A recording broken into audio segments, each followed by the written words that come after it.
সুপ্রিয় শিক্ষার্থীরা, আশা করি সব ভালো আছো, ভালো থাকো এই কামনাই করি। আমি আলমগীর হোসেন মজুমদার এমএসসি ষষ্ঠ সপ্তম শ্রেণীর শিক্ষার্থীদেরকে আমার ক্লাসে স্বাগতম। অবশ্যই তোমরা খাতা কলম নিয়ে বসে যাও, তোমাদের জন্য গুরুত্বপূর্ণ একটি ক্লাস নিয়ে এসেছি। নিশ্চয়ই তোমরা ভিডিওটি না টেনে শেষ পর্যন্ত দেখবে এবং আমার চ্যানেল যারা নতুন অবশ্যই চ্যানেলটি সাবস্ক্রাইব করবে এবং পাশে থাকা বেল আইকনটি বাজিয়ে দিবে এই ধরনের নতুন নতুন ক্লাস পাওয়ার জন্য। তো চলো তাহলে আজকের ক্লাসটি শুরু করা যাক।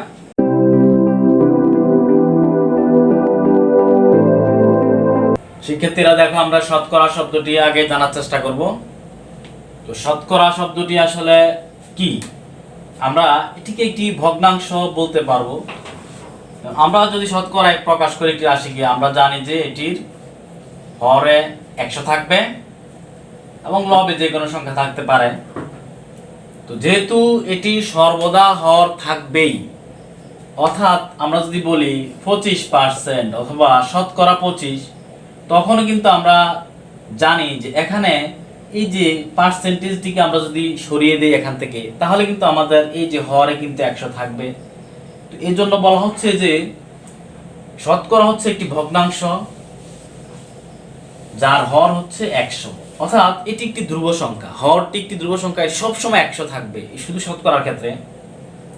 তো যেহেতু এটি একটি ভগ্নাংশ, তাহলে ভগ্নাংশকে আমরা একটি অনুপাতও বলতে পারি। তাহলে অনুপাত এবং শতকরা দুটি কিন্তু একই, তবে এদের মধ্যে একটি পার্থক্য হচ্ছে অনুপাতের হর এবং লবে যে কোনো সংখ্যা থাকতে পারে, কিন্তু শতকরার ক্ষেত্রে লবে যে কোনো সংখ্যা থাকতে পারবে, কিন্তু হরে থাকতে হবে সবসময় 100।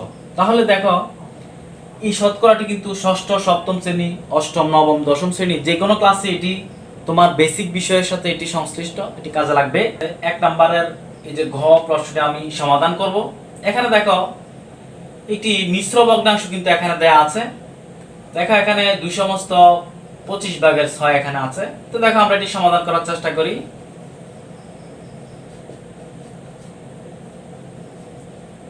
তো এখানে দেখো আমরা আগে লিখে ফেলবো কি আছে।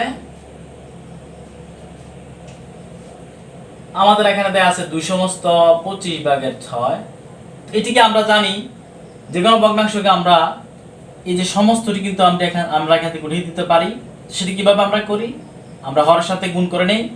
এই যে দেখো 25 দুগুণে 50 আর এর সাথে 6 যোগ করলে হবে এই যে 56। এটি আমরা সবাই জানি, এখানে 25 আছে। তো এটিকে আমরা শতকরা কিভাবে প্রকাশ করব একটু দেখো। এখানে যে কোনো ভগ্নাংশ থাকতে পারে, এই 25/56 বা 56/25, এই ভগ্নাংশের মধ্যে যে কোনো ভগ্নাংশ থাকতে পারে। তো এটি করার জন্য আমরা এরকম একটি কাজ আমরা করে নেব, যেটি হচ্ছে আমরা হর এবং লবকে আমরা 100 দ্বারা গুণ করে নেব। এটি করা যায়, ভগ্নাংশের হর এবং লবকে যে কোনো সংখ্যা বা রাশি দ্বারা গুণ করা যায়, কারণ এতে ভগ্নাংশের মানের কোনো পরিবর্তন হবে না। দেখো আমাদের এখানে এই যে 100 নিচের যে 100 হর, এই 100কে কিন্তু আমরা অপরিবর্তিত রেখে দেব, অর্থাৎ এটিকে আমরা কোনো ক্যালকুলেশন বা হিসাব করব না। আর এই 100কে আমরা হিসাব করার চেষ্টা করব। এখানে দেখো এটিকে আমরা হিসাব করে নেব। দেখো 25কে যদি আমি 100 দ্বারা যদি ভাগ করি, তাহলে এখানে কত হবে নিশ্চয়ই তোমরা বুঝতে পারতে, 4×25 100। আর এখানে রয়ে গেল কত, 56।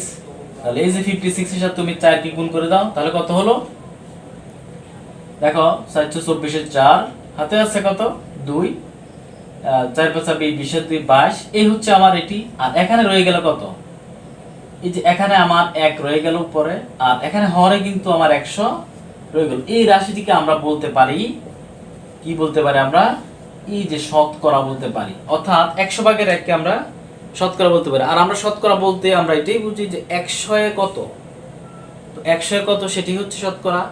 এখানে 100 হচ্ছে এত, তাহলে এটি হচ্ছে এই রাশিটির অর্থাৎ এই সংখ্যাটির শতকরা। তো নিশ্চয়ই তোমরা এটি বুঝতে পেরেছো। তো এই নিয়মে তোমরা এই অধ্যায়ের যতগুলো অঙ্ক আছে তোমরা এগুলো সমাধান করে নেবে।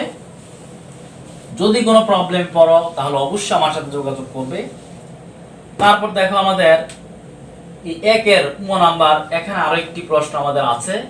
এটি হচ্ছে এরকম, দেখো এখানে এই দশমিক ভগ্নাংশে আছে। আমরা তখন করেছিলাম মিশ্র ভগ্নাংশের শতকরা প্রকাশ, এখন দশমিক ভগ্নাংশের শতকরা আমরা কিভাবে প্রকাশ করব, খুবই সহজ। একটু দেখো, লক্ষ্য করো, আমরা এই দশমিকটিকে কিন্তু আমরা উঠিয়ে দিতে পারি। কিভাবে, উপরে নিচে আমরা 100 দ্বারা গুণ করে নেব। যেহেতু এখানে দশমিকের পরে দুটি অঙ্ক বিদ্যমান, দুটি অঙ্ক আছে, তাহলে আমরা কিন্তু 100 দ্বারা গুণ করে নেব। হর ও লবকে 100 দ্বারা গুণ করে নিলে কিন্তু আমরা আমাদের এই দশমিকটি কিন্তু উঠে যাবে। আমরা সহজ পদ্ধতি গুণ আমরা করে নিয়েছি, অর্থাৎ 25কে যদি আমি 100 দ্বারা গুণ করে দেই 0.25কে, তাহলে এখানে হয়ে যাবে এই যে 25 হয়ে যাবে আর নিচে থাকবে 100। তাহলে আমরা এটিকে কিন্তু আমরা হর লবকে 100 দ্বারা গুণ করে নিলাম। তো দেখো এখানে কত হয়ে গেল।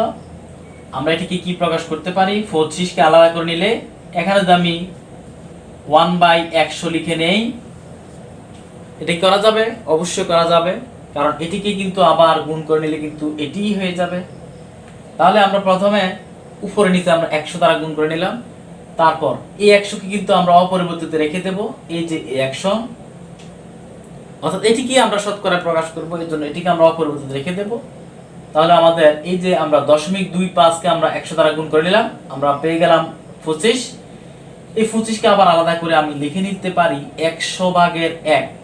এই 100/1ই হচ্ছে আমাদের সেই কাঙ্ক্ষিত শতকরা। তাহলে এটাকে আমি 25% লিখতে পারি। তো নিশ্চয়ই এটি বুঝতে পেরেছ। তারপর দেখো এই নিয়মে তোমাদের নৈর্ব্যক্তিক আসতে পারে, অনেক সময় ধরো একটু ঘুরিয়ে নৈর্ব্যক্তিক আসে এই নিয়মগুলোতে। তারপর দেখো 2 নম্বরে আছে আমাদের, এটি আছে দেখো এরকম 2 এর খ, এখানে 12 সমস্ত 2/1%। এটি এভাবে যদি থাকে তাহলে আমরা শতকরাটিকে আমরা উঠিয়ে দিতে পারি। কি পদ্ধতিতে? দেখো আমরা আগে এই ভগ্নাংশটিকে, মিশ্র ভগ্নাংশ আছে, আমরা এটিকে সাধারণ ভগ্নাংশে প্রকাশ করে নেব। তাহলে এখানে 12 দুগুণে 24, 24 সাথে এই যে 1 যোগ করলে হয়ে যাবে 25/2। আর এখানে যে পার্সেন্টেজ ছিল আমরা একটু আগেই দেখে এসেছি, এই পার্সেন্টেজ অর্থ হচ্ছে 100/1, অর্থাৎ 100 দ্বারা ভাগ করে নিলে ভগ্নাংশটিকে আমরা পেয়ে যাব এটি। তো এটিকে তুমি হিসাব করে নাও কত হবে। এখানে 25 যদি আমি এইটার সাথে যদি ক্যালকুলেশন করি তাহলে যাবে 4×25 100। তাহলে আমি লিখে ফেলতে পারবো এটিকে কত, দেখো এখানে 4 দুগুণে 8, তাহলে এটি হয়ে যাবে 8/1। তোমরা নিশ্চয়ই বুঝতে পেরেছো। ঠিক এই নিয়মে আর অনেকগুলো আছে, তোমরা সেগুলো নিজে নিজে সমাধান করবে। নিশ্চয়ই তোমরা এটি করে ফেলেছো। অবশ্যই তোমরা খাতা কলম নিয়ে বসে যাবে এবং এই ক্যালকুলেশনগুলো করার চেষ্টা করবে। তারপর দেখো আমাদের 3 নম্বরে কি আছে, 3 এর ক, এখানে আছে দেখো 125 এর 5% কত সমান কত। এটিকে আমরা কিভাবে করব? তো এটিকে দেখো আমরা খুব সহজেই করে ফেলবো। এখানে এই শব্দটি তোমরা লিখে নেবে। এটি আসলে কোনো একটা গাণিতিক সমস্যা আমরা শুরু করার আগে এই শব্দটি আমরা লিখে নিতে পারি, তাহলে এখানে একটি ব্যালেন্স আসলে থাকে। দেখো এখানে 125 এর 5%। তো আমরা জানি একটি কথা যে এর যখন থাকে আমরা কিন্তু সেটিকে গুণাকার লিখতে পারি। 125 এর 5%, এখানে যদি আমি গুণাকার লিখে নিই 125 এর 5%, এই 5% কে যদি আমি শতকরাটি উঠিয়ে দেই তাহলে নিশ্চয়ই তোমরা জানো যে 100 দ্বারা ভাগ করে নিতে হবে। এটি হচ্ছে আমার সেই কাঙ্ক্ষিত সেই শতকরা, অর্থাৎ 125 এর 5% কত হবে আমরা একটু হিসাব করে নেই। দেখো এই আমি যদি এটিকে 5 দ্বারা ভাগ করে নেই তাহলে কত হবে, 5×20 100, নিশ্চয়ই তোমরা বুঝতে পারছো। তারপর আবার দেখো এটিকে আমরা এটার সাথে আবারও ক্যালকুলেশন করে নিতে পারি।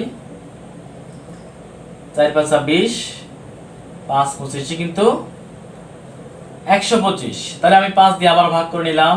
তারপর দেখো এখানে কত রইলো, উপরে হচ্ছে 25, নিচে হচ্ছে 4। এই হচ্ছে আমার 125 এর 4% হচ্ছে এই যে 25/4, অর্থাৎ 4/25, অর্থাৎ কত 4/25কে 4 দ্বারা ভাগ করলে নিশ্চয়ই তো কত হবে তোমরা বুঝতে পারতেছো।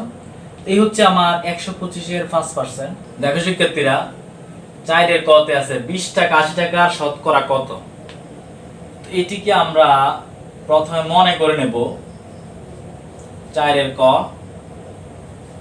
মনে করি, দেখো 80 টাকার, এই যে 80 টাকার কত পার্সেন্ট, আমি যদি এটা কি ধরে নেই ক পার্সেন্ট সমান হচ্ছে 20 টাকা।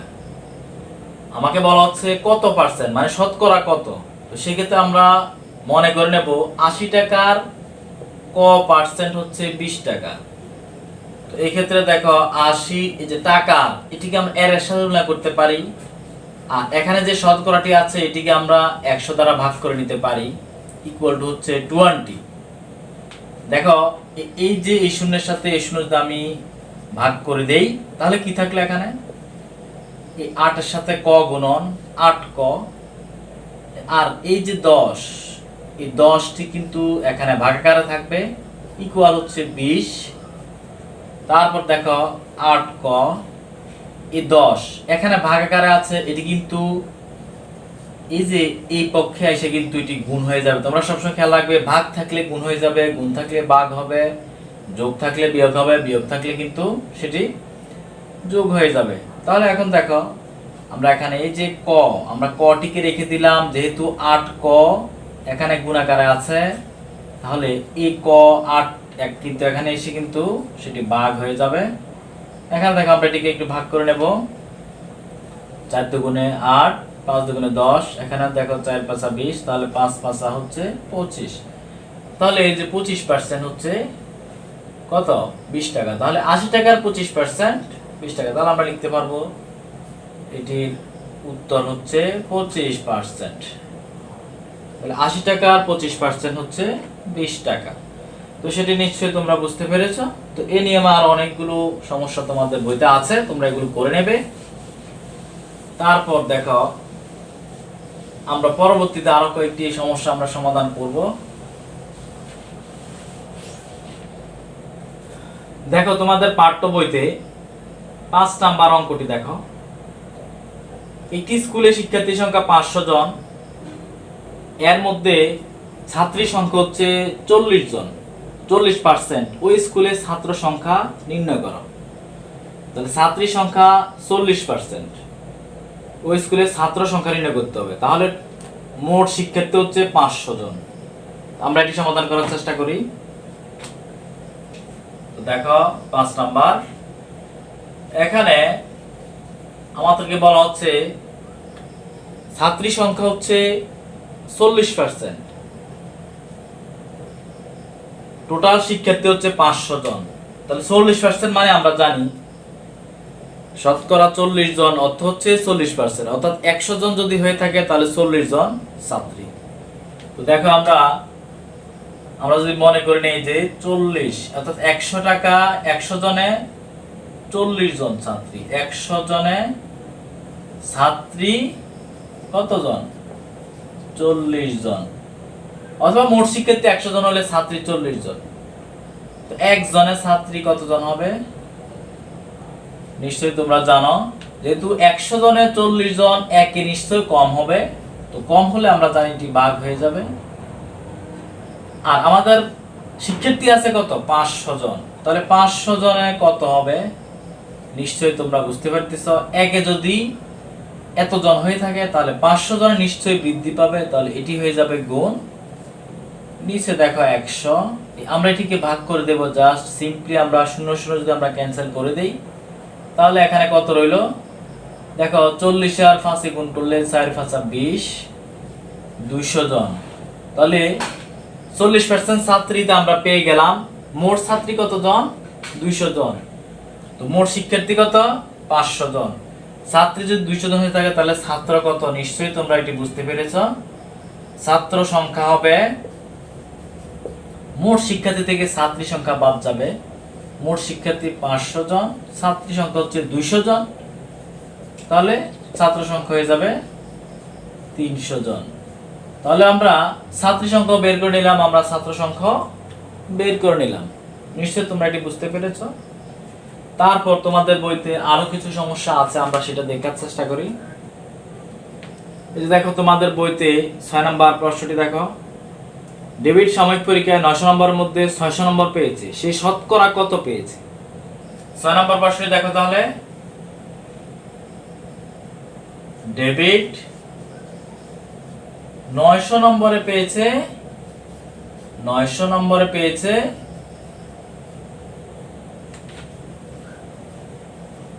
600। 900 নম্বরে সে পেয়েছে 600 নম্বর, তাহলে একে কত পেয়েছে আর 100 কত পেয়েছে সেটি আমরা বের করে নেব। 1 নম্বরে সে কত পেয়েছে, নিশ্চয়ই তোমরা এটি বুঝতে পেরেছো। 900 নম্বরে যদি 600 পেয়ে থাকে তাহলে 1 নম্বরে নিশ্চয়ই সেটি কমবে, তো কমলে সেটি ভাগ হয়ে যাবে। আর 100 নম্বরে সে কত পেয়েছে সেটি হচ্ছে শতকরা আসলে, তাহলে এটি গুণ হয়ে যাবে ডিভাইডেড বাই 900। তো এটিকেও আমরা আগের মতো ভাগ করে নেব। দেখো এখানে এটিকে যদি আমরা ভাগ করে নেই তাহলে এই যে 3 3 9, 3 2 6, তাহলে এখানে 200 থাকবে। তো তাহলে 200 ডিভাইড বাই 3, এত নম্বর সে পেয়েছে। তো এটিকে আরো একটু যদি ছোট করে নেওয়া যায় নিবে, তাহলে এটিকে আমরা শতকরা মূলত প্রকাশ করে দেব। যেহেতু আমরা 100 নম্বরে হিসাব করেছিলাম এত, তাহলে এটি হচ্ছে তার শতকরা এত পার্সেন্ট। উত্তর আমরা লিখতে পারি উত্তর শতকরা এত পার্সেন্ট। এই হচ্ছে আমাদের সেই কাঙ্ক্ষিত ফলাফল।